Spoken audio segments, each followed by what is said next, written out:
میرے لیے بہت آنر کی بات ہے کہ آج میں استاد رئیس خان صاحب جیسے بڑے فنکار کے بارے میں یہاں بات کروں. ان کے بارے میں تو سورج کو چراغ دکھانے والی بات ہے. ماشاءاللہ ان کے ایوارڈز کی لسٹ ادھر ہے. اور pride of performance, pride of Pakistan Rais Khan صاحب، انہوں نے اتنا نام مشہور کیا ہے اور اتنا پاکستان کا آپ نے نام مشہور کیا اپنے آرٹ کی وجہ سے. اپنا بریف تعارف میں آپ سے کرا دوں. میں موسیقار ویلفیئر ٹرسٹ ایک ادارہ ہے جو اسلام آباد اور راولپنڈی میں موسٹلی فنکشن کرتا ہے، آرٹسٹس کو پروموٹ کرتا ہے. بہت اچھے بڑے فنکار استاد لوگوں کے ساتھ بھی ہم نے کام کیا ہے اور جونیئر لوگوں کے ساتھ بھی کام کیا ہے سن 2007 سے. اس وجہ سے استاد رئیس احمد خان صاحب کے ساتھ بہت پرانا اور گہرا تعلق ہے ہم لوگوں کا. بہت پرفارمنسز ہم نے ان سے لی ہیں. انہوں نے ہمیں آنر کیا ہے ہر فورم کے اوپر، چاہے چھوٹی محفل ہو چاہے بڑی محفل ہو. اور ہمارے آرگنائزیشن کے لیے ایک یہ آپ سمجھیں کہ بہت بڑی انہوں نے بوسٹ دی ہے ہم کو، کیونکہ جب بھی استاد رئیس خان صاحب آتے ہیں ہمارے لیے پرفارم کرنے کے لیے، ہمارے لیے ایک گارنٹی ہوتی ہے کہ ہماری آڈینس کا ٹرن آؤٹ اتنا زیادہ ہوتا ہے کہ لوگ فون کر کر کے پوچھ کے آتے ہیں کہ رئیس خان صاحب آ رہے ہیں. We have a packed audience جب ان کے لیے ان کا پرفارمنس ہوتی ہے. اس کے لیے ان کے پلیز بگ ہینڈ بنتا ہے. تو ذاتی طور پہ اب میں ہمیشہ یہ کہتی ہوں کہ آپ تو میرے اساتذہ میں سے بھی ہیں، تو ان کے آرٹ کے بارے میں کیا بات کروں. ان کا تو آرٹ خود بولتا ہے. ایز اے پرسن اگر آپ اجازت دیں، جس طرح میں نے ان کو جانا ہے ایز اے ہیومن بینگ، اس کے بارے میں کچھ کہنا چاہوں گی. ان کی ایک بات میں اکثر لوگوں کو یہ کہانی سناتی ہوں. انہوں نے ایک ہمارے پروگرام میں پرفارم کیا ٹریبیوٹ.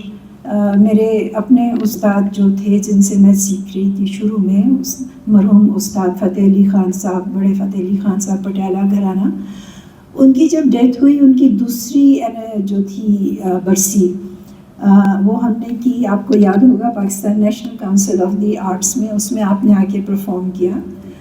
بیک سٹیج جو ان کے ساتھ میں کھڑی ہوئی تھی، آپ یقین کریں ان کی آنکھوں میں آنسو تھے. اب اتنے بڑے فنکار ہیں، ان کی جو میں شخصیت آپ کو بتا رہی ہوں، ہمبلنیس ان کے اندر جو ہے اس کے بارے میں بات کر رہی ہوں. ان کی آنکھوں میں آنسو تھے اور انہوں نے اپنے بیٹے کو بلایا، عثمان صاحب شاید یہاں انہوں نے بھی پرفارم کیا تھا، اور انہوں نے کہا ان سے ملو. یہ میرے لیے بھی بوسٹ ہے، ایک ہمارے جیسے لوگ جو والنٹیئر ٹائپ کام کرتے ہیں. انہوں نے کہا کہ آپ نے آج شاگرد ہونے کا حق ادا کر دیا اگر آپ کو یاد ہو، اور ان کی آنکھوں میں آنسو تھے. یہ ایک اتنی بڑی بات ہے ان کے لیول کے فنکار میں کہ یہی ایک پرائڈ ان میں نہیں ہے، بالکل ڈاؤن ٹو ارتھ ہے، اور بالکل کبھی ہمیں یہ محسوس نہیں کراتے کہ ہم ان سے یہ احساس ہمیں ہو کہ اب ہم نے ان سے ایسے بات کرنی ہے، اب ایسے بات کرنی ہے. ہم ان کے ساتھ بہت نیچرل محسوس کرتے ہیں، بہت نارمل محسوس کرتے ہیں، اور اس کو ہم اس کے لیے ان کی اسی لیے بہت زیادہ رسپیکٹ بھی کرتے ہیں اس وجہ سے. اس کے علاوہ 2-3 چیزیں جو میرے ساتھ آپ کا ایکسپیرئنس ہوا ہے وہ میں شیئر کرنا چاہتی ہوں. آپ کو یاد ہوگا کووڈ کے فوراً بعد ایک آپ کا اس سے فوراً پہلے کہ انگلینڈ کا ٹرپ تھا. ان کا مجھے فون آیا کہ میں بڑے سالوں کے بعد انگلینڈ آیا ہوں، تو اگر آپ کو یاد ہو 2 دن کے اندر ایک کنسرٹ آرگنائز کروایا ہم نے ناٹنگھم میں. اب ان کے فن کی اٹریکشن ہے کہ وہاں سے ان کو ریڈیو پہ بھی، ریڈیو فضا والوں نے بھی آپ کو بلایا، گھنٹے کا ان کا انٹرویو لیا. مجھے تو کچھ خاص آرگنائز کرنے کی ضرورت ہی نہیں پڑی. جیسے ہنی کے اوپر بیز اٹریکٹ ہوتی ہیں، لوگ بھی سارے ادھر پہنچ گئے, فیس بک پہ لائیو بھی لے لیا کسی نے. میں یہ بتانا چاہ رہی ہوں کہ اس طرح آرٹسٹ کس طرح اپنے لوگوں کو آپ اپنی طرف کھینچ لیتے ہیں. یہ ان آرٹ کی ایک ایکسپلینیشن ہے آپ کے سامنے. اس کے بعد پھر کووڈ آ گیا.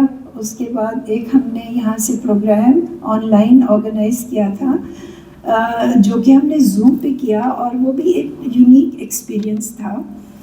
ہمیں سمجھ نہیں آ رہی تھی کہ ہم اسے کیسے کریں گے. 1.5 گھنٹے کا ہم نے سوچا, اور وہ تقریباً 3-4 گھنٹے زبردستی پھر ہمیں بند کرنا پڑا. آن لائن ہمیں لوگوں نے ٹائم ڈفرینس کے باوجود امریکہ, Canada, Australia, India, UK, middle east اور نہ جانے کہاں کہاں سے لوگوں نے جوائن کیا, اور فرمائشیں آتی چلی گئی اور آپ بجاتے رہے, مسکرا کے بجاتے رہے. اور مجھے یہ بھی یاد ہے کہ ایک صاحب تو باقاعدہ رو رہے تھے. وہ ان کی پرفارمنس اور ان کو جو ناسٹیلجیا ہوا پاکستان کا, وہ آنسو سے رو رہے تھے. اور یہ بہت آنر کی بات تھی میرے لیے, کیونکہ مسعود ہاشمی صاحب یہاں بیٹھے ہیں, یہ اور میں, ہم اندر تھے آپ کے ساتھ اسٹوڈیو کے اندر, اور آپ جو تھے, آپ نے امید ہے کہ انجوائے کیا ہوگا, مگر آپ نے ہمیں محسوس نہیں ہونے دیا کہ آپ اتنی دیر سے پرفارم کر رہے ہیں. 3-4 گھنٹے انہوں نے بجایا. اور دوسری میرے لیے ذاتی طور پہ ایک آنر کی بات ہے کہ آپ جیسے بتا رہی تھی کہ گانے کا شوق, جو میں نے پہلا پروفیشنل گانا, پروفیشنل تو کیا ہی, ایمیچر لیول پہ ریکارڈ کرایا, اس میں رئیس خان صاحب نے میرے ساتھ وائلن بجایا ہے. اور میں بڑی پرائڈ سے سب کو بتاتی ہوں کہ وہ بصیرت رئیس کمپوزر دیدی آپ لوگ ان کو کہتے ہیں, ان کے گھر پہ ہم بیٹھتے ہیں.